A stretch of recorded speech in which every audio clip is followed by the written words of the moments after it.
G'day folks, and welcome to another episode of Robbie Fishing. You may be asking yourself, why on earth is Robbie carrying that butter knife? Why is Robbie carrying a machete? Well, it's because this creek behind me, he's super duper overgrown. I bought this at Willoughby's, I used to be called, or Army Disposals, I think it is, in Wangaratta a couple of years ago, just to help me cut through the really overgrown places, and I think it's going to come in particularly handy today. This is a small stream. I've had quite a bit of rain. I'm hoping that I can find a couple of nice pools to drown some worms in and see if I can catch a trout.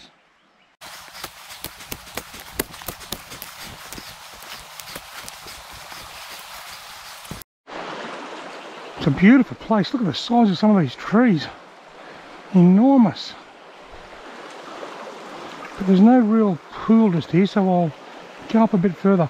I know there's one really nice hole up here that I will get a fish in if I can find it. I have fished here years ago. Now here we go. Here we go. This could be the spot where I reap the rewards, although I've stuffed my car stuff. Going straight over the top of that log. That branch is going to make it hard, but this could be the spot where I reap the rewards of my hard work.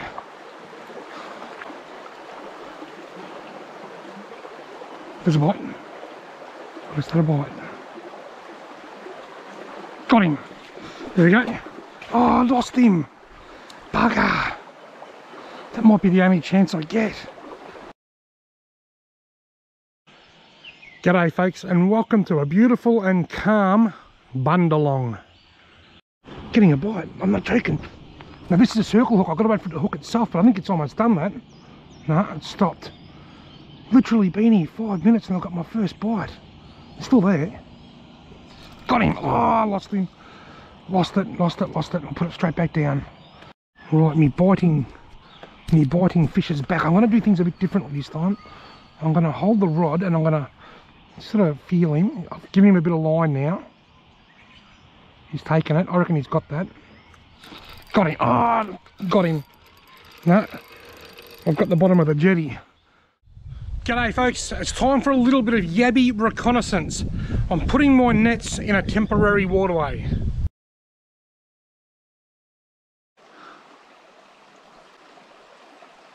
Oh, there he is. He's right there on the edge. Oh, there he is. He's right there on the edge. Lovely little brown. I don't think I'll catch him now. Oh my, he's hitting it. Got him. Oh my, he's hitting it. Got him. I could see him looking at it. I was hopping it off the bottom. Look at that. What a beautiful little brown trout from high up in the hills. Lovely little brown trout. See you later, mate. G'day everyone. Today I'm revisiting an old favourite yabby dam from a few years ago to see whether there's still any yabbies in here or whether the yabbies have returned. Now, some of you that have been watching my channel for a few years may remember this dam. I made a few yabbying videos in here a few years ago. I made a really awesome video in here catching yabbies with meat and string. I made one here with my friend Moose, and I've also made a few others over the years.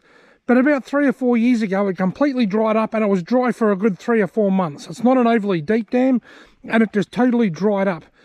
Righto, it's the next day. It's 2 PM. I checked them at about 5 o'clock yesterday, so it's been about 21 hours. Now, I have caught big yabbies in this dam in the past, so what I've done, I brought a tape measure with me, but I want to start measuring them like we do crayfish when they're right at their tail, just to get a gauge of what is a big yabby. Normally we lay it next to an empty beer bottle or a Coke can, or in my case an asthma puffer or something. How cool am I? I just want to get in the habit of measuring a few of the bigger ones, just so that I can get a good idea of what actually constitutes a big yabby.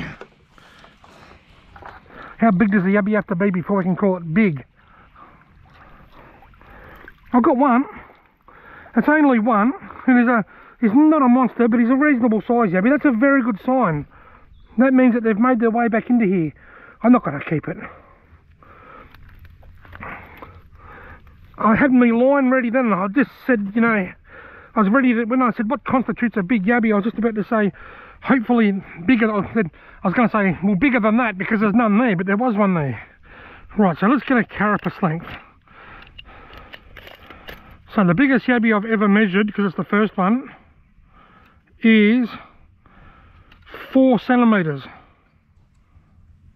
43 millimetres it is. 43 millimetres from its eye to its tail. So far, the biggest one that I've ever measured, so not the biggest one that I've ever caught, but the biggest one that I've ever measured is 43 millimetres. I can only get bigger.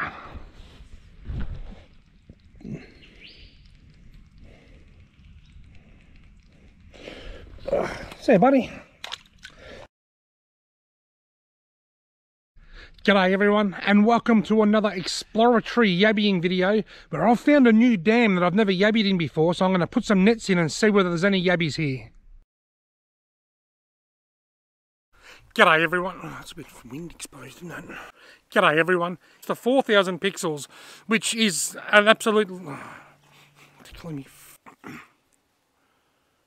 G'day everyone. In a recent trout fishing video I mentioned a couple of times the settings I was using. I said I'm filming at 4K 30, and then in the second half I was filming at 2.7K 60. What does all this mean?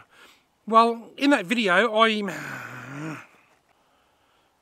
G'day folks. In a recent trout fishing video I mentioned a few of my camera settings. I mentioned that I was filming at 4K 30, and I mentioned that I was filming... What's it say bright? G'day everyone.